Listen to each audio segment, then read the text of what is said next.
저는 중고등학교 시절 하나님께 믿음으로 간절히 기도하는 기간들이 있었습니다. 이 기간은 1년에 4번씩 주기적으로 왔는데요. 바로 시험 기간이었습니다. 자신이 없는 과목이거나 시험 준비를 많이 못했는데 시간이 없고 촉박할 때 곧 시험이 시작되기 직전 조급한 마음과 함께 하나님께 대한 간절함과 갈망함이 더욱 깊어집니다. 하나님, 이 시간 저의 머리에 비상함을 허락해 주시옵고 지혜를 부어 주셔서 제가 공부한 내용은 물론이고 스치고 지나간 내용도 다 기억나게 해 주시옵소서. 지혜를 주세요. 제발. 이렇게 철없는 기도를 했던 기억이 납니다. 교회에서 행사를 기획하거나 새로운 무엇을 만들어 가야 하기 위해 회의를 할 때에 시작 기도에 빠지지 않는 제목들이 있습니다. 하나님, 이 시간 우리가 회의를 할 때에 지혜를 허락해 주셔서 하나님의 뜻을 이루어가는 시간 되게 해주세요. 어떠한 기발한 생각이나 아이디어가 필요할 때 지혜를 달라고 기도합니다. 우리의 삶에 어렵고 난처한 문제 앞에서 인간관계 속에서도 지혜를 구합니다. 지혜롭게 이 과정을 지나가기 원한다고, 지혜롭게 해결되기 원합니다. 이렇게 지혜를 구하는 기도는 우리에게 익숙합니다. 지혜의 사전적 정의는 사물의 이치를 빨리 깨닫고 사물을 정확하게 처리하는 정신적 능력이라고 합니다. 무언가 원리를 빠르게 파악하고 문제 해결 능력이 뛰어난 정신적인 능력, 지식적인 능력인 것입니다. 똑똑하다, 머리가 좋다, 비상하다라는 말과 의미상통한다고 볼 수 있습니다. 이러한 지혜의 정의는 머리와 지식, 능력 등의 개념과 가깝습니다. 이런 사전적 정의를 사람들은 또 다음과 같이 적용합니다. 지혜롭게 돈 버는 방법, 자동차 보험 가격 비교 지혜, 생활의 지혜 등 마치 이득을 취하는 데 쓸 수 있는 방법, 소위 말하는 꿀팁을 지혜처럼 취급하기도 합니다. 성경에서도 지혜서, 지혜문학이라고 분류되는 책들이 있고 지혜문학의 대표적인 저자로 솔로몬을 들 수 있습니다. 솔로몬의 지혜는 온 이스라엘에서뿐만 아니라 먼 이방 나라에까지 소문이 자자했습니다. 열왕기상 10장을 보면 스바의 여왕이 솔로몬의 지혜의 명성을 듣고 찾아와 솔로몬의 지혜를 찬양합니다. 이렇듯 솔로몬의 지혜는 보통 똑똑한 것이 아니었습니다. 모든 사람이 인정하는 찬양할 정도의 지혜였습니다. 모두가 인정하고 찬양하는 이 지혜는 어디서 왔을까요? 태어날 때부터 유전적으로 타고난 것이었을까요? 아니면 피나는 노력을 통해 성취한 것이었을까요? 솔로몬의 지혜가 어디서부터 시작되었는지 오늘 살펴보고자 합니다. 솔로몬이 왕이 되고 나라를 통치하기 시작하는 부분은 열왕기상 3장에서부터입니다. 열왕기상 3장 1절에서 3절에는 애굽 왕 바로의 딸과 혼인한 것과 하나님께 일천 번제를 드렸다는 내용입니다. 이러한 점으로 보아 솔로몬은 외교적 수완이 뛰어났다는 것과 하나님을 향한 신앙심이 깊었다는 것을 알 수 있습니다.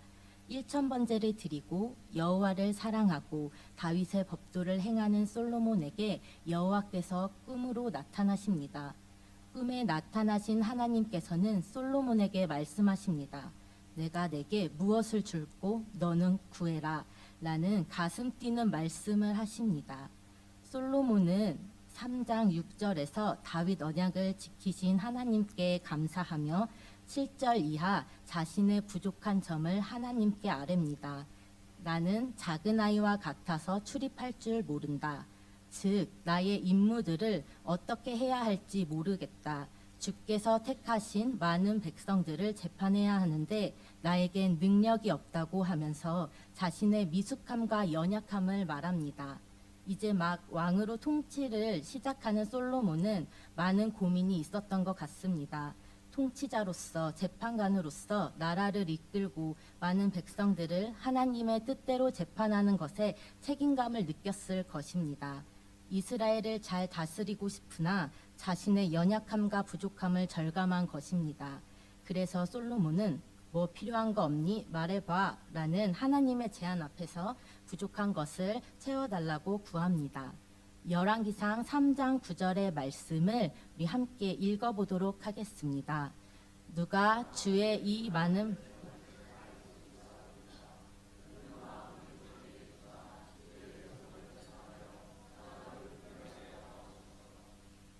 9절 듣는 마음을 종에게 주사, 이 부분은 히브리어 성경에서는 지혜로운 마음을 종에게 주사라고 기록되어 있습니다. 지혜로운에 해당하는 단어의 원형인 샤마는 듣다, 이해하다, 순종하다라는 뜻을 가지고 있습니다. 이것을 직역하면 이해하는 마음, 경청하는 마음, 듣는 마음입니다. 듣는 마음을 구하는 솔로몬의 관심은 백성들에게 있었습니다. 백성들에게 문제가 있을 때 그들의 호소를 잘 들어줄 수 있는 열린 마음을 구한 것입니다. 하나님께서는 듣는 마음을 구한 솔로몬에게 지혜롭고 총명한 마음과 부귀와 영광까지도 주십니다. 오늘 함께 읽은 본문은 솔로몬이 하나님께 받은 지혜를 가지고 재판한 사건을 소개합니다. 솔로몬이 사건을 해결해 가는 과정을 통해 하나님의 지혜, 듣는 마음이 어떤 의미를 가지고 있으며 우리의 삶에 어떤 의미를 가져다 주는지 고민하고 생각하는 시간이 되시길 원합니다. 하나님의 지혜, 즉 듣는 마음이 무엇을 의미하는 것일까요? 첫째로 하나님의 지혜, 듣는 마음은 조건과 신분에 상관없이 다른 사람의 말을 경청하는 것입니다. 창기 두 여자가 솔로몬 왕을 찾아옵니다. 왕을 찾아온 이유는 둘이서 아무리 해결해 보려고 해도 해결되지 않는 문제가 있어서 결국 법정까지 오게 된 것입니다. 이 사건의 전말은 이렇습니다. 창기 두 여자가 한 집에서 살고 있는데 비슷한 시기에 아이를 낳게 됩니다. 두 여자 다 아들을 낳습니다. 이렇게 공통점이 많아 마치 조리원 동기처럼 절친한 사이로 지낼 수 있었을 텐데 그럴 수 없는 큰 사건이 벌어집니다. 어느 날 밤 두 여자의 아들 중 한 아이가 죽게 됩니다. 그런데 두 여자 다 죽은 아이는 당신의 아이고 살아있는 아이가 자신의 아이라고 서로 주장하며 논쟁하는 것입니다. 오늘 본문 16절을 함께 읽어보도록 하겠습니다. 그때에 창기 두 여자가 왕에게 와서 그 앞에 서며, 그 당시 창기라는 신부는 최하층민으로서 사람들로부터 무시와 비난을 받는 자들이었습니다. 또한 남편이 없는 여자들이 자녀를 기르거나 생계를 유지하기 위해 매춘을 선택하기도 했습니다. 두 여자는 신분이 낮은 비주류 중에 비주류이고 가난하고 소외된 사람이라는 것을 알 수 있습니다. 신분이 낮고 가난한 여자들이 한 나라의 최고의 권력자이며 통치자인 왕 앞에 나아갑니다. 그뿐만 아니라 왕 앞에 서서 자신들의 이야기를 합니다. 이러한 상황은 왕이 나라를 다스리는 통치 방식과 백성들을 대하는 인격을 보여줍니다. 솔로몬 왕은 억울한 일을 당하거나 문제와 갈등이 있는 사람이라면 누구든지 왕 앞에 나와 자신의 이야기를 할 수 있는 기회를 허락해 준 것입니다. 그뿐만 아니라 그 여자들의 이야기를 들어줍니다. 그런데 여기서 두 여자가 하는 주장을 살펴보면 정확하지 않는 추측이 난무합니다. 17절부터 22절까지의 내용을 보면 그 아이는 엄마가 잠결에 깔아뭉개서 죽었을 것이다. 죽은 아이를 내가 잠든 사이에 내 아이와 바꿔치기 했을 것이다. 이러한 주장들은 사실이 아니라 논리적인 추측일 뿐입니다. 이 여자가 잠들어 있을 때 일어난 일을 추측해서 말한 것입니다. 또 다른 여자는 무조건 살아있는 아이가 내 아이다 라는 막무가내적인 모습도 보입니다.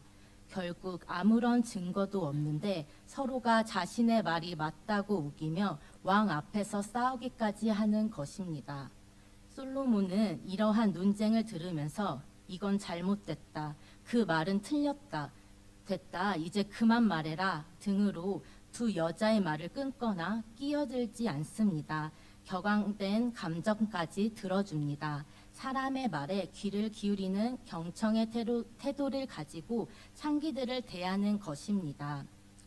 다른 사람의 말을 경청하는 것은 그 사람을 존중하는 것입니다. 그 사람을 한 인격으로 인정하는 행동입니다.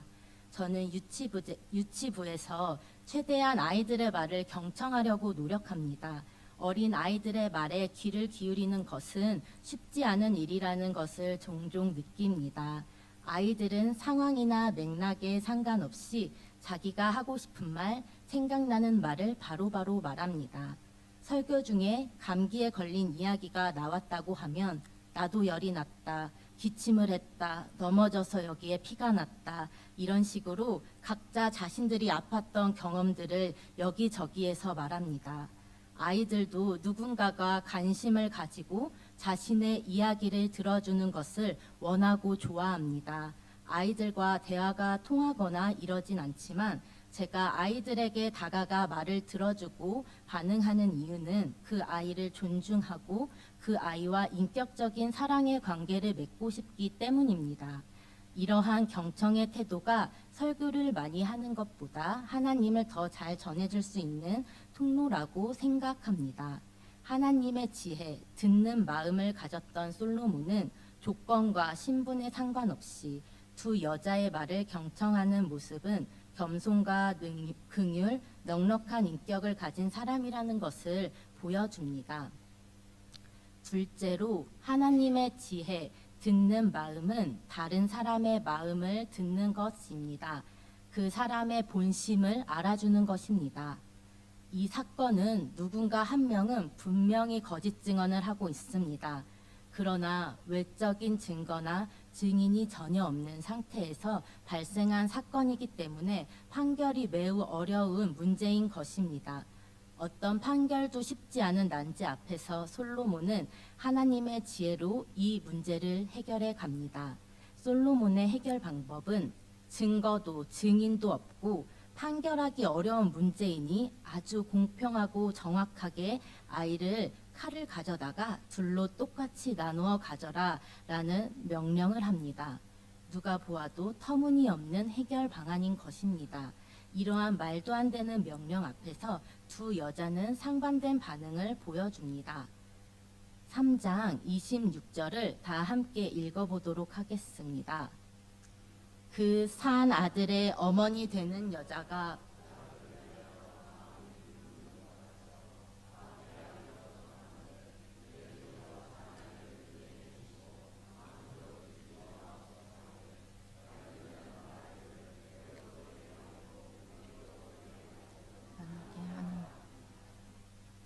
살아있는 아이의 어머니가 되는 여자는 아들을 위하여 마음이 불붙는 것 같아서 급하게 왕께 소리칩니다.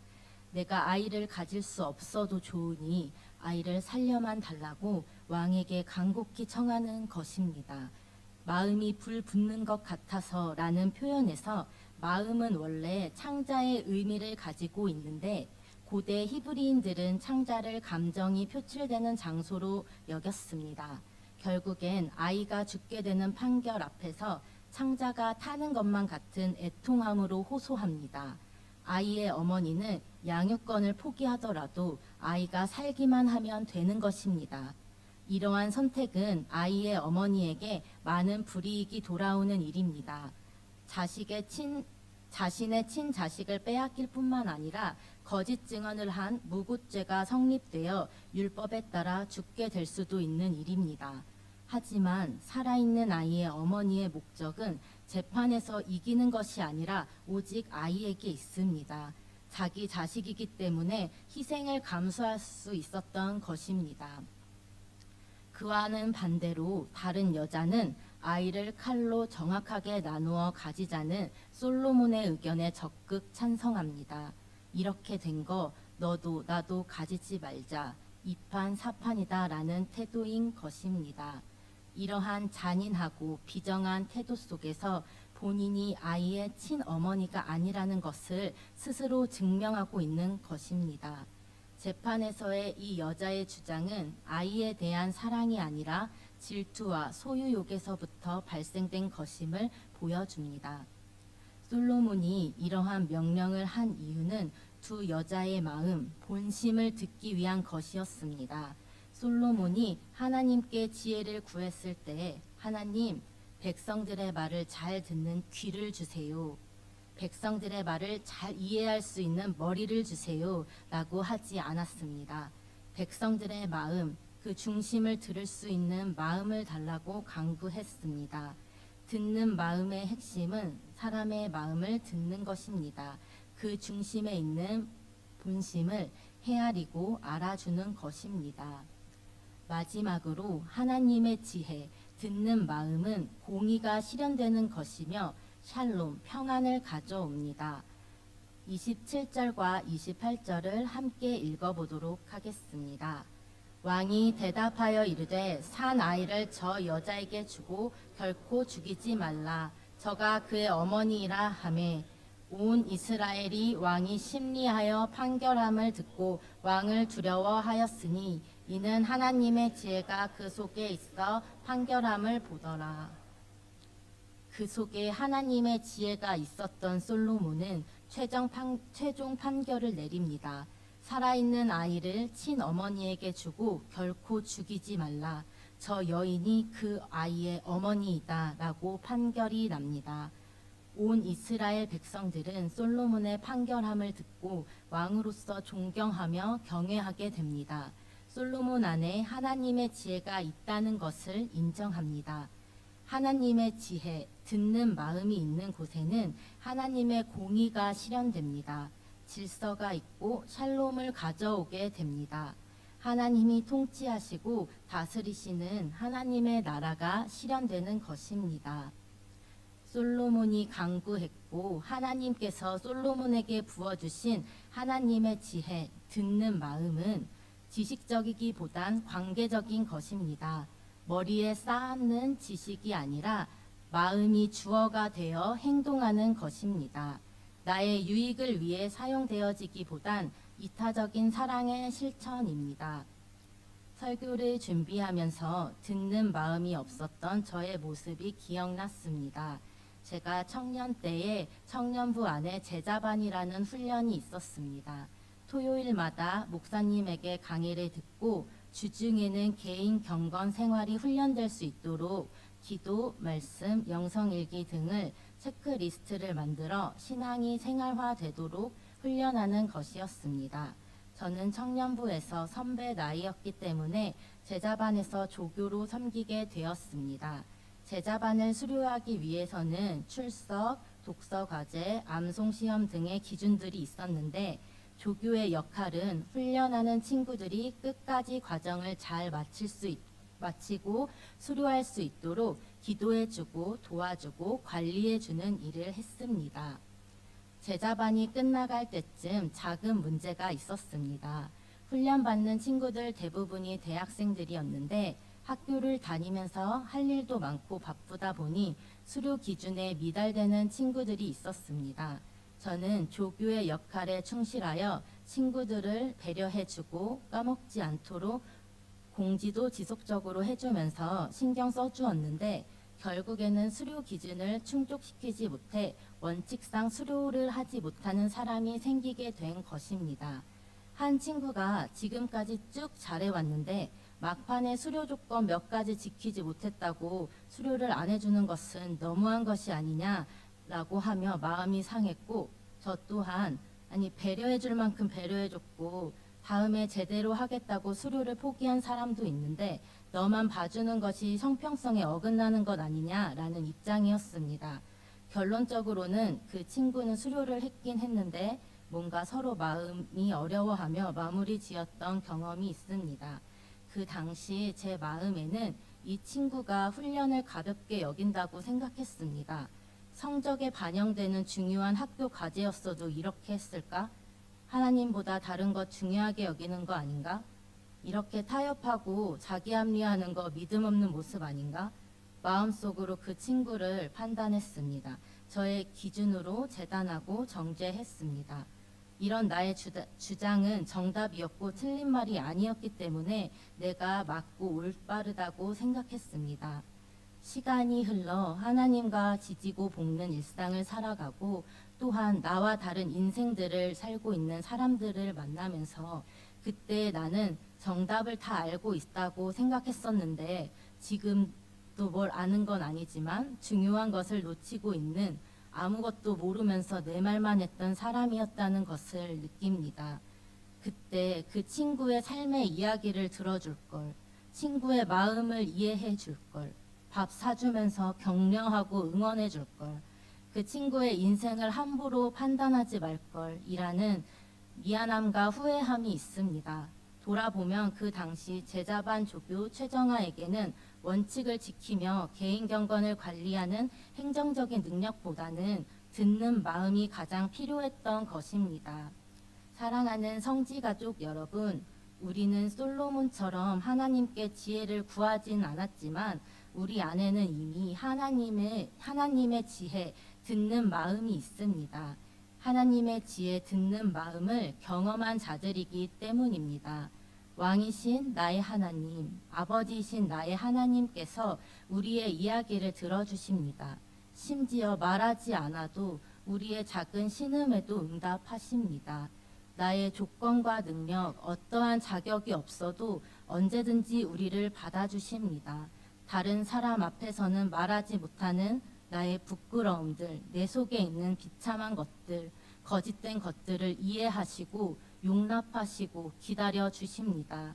나의 형편, 삶의 문제, 아픈 마음들을 나보다 더 잘 아시고 위로하십니다. 하나님께서 우리에게 행하신 듣는 마음은 100마디 말보다 훨씬 큰 위로가 됩니다. 하나님께로부터 듣는 마음을 경험한 우리는 이것이 얼마나 위로가 되며 감격이 되며 큰 사랑인지를 압니다.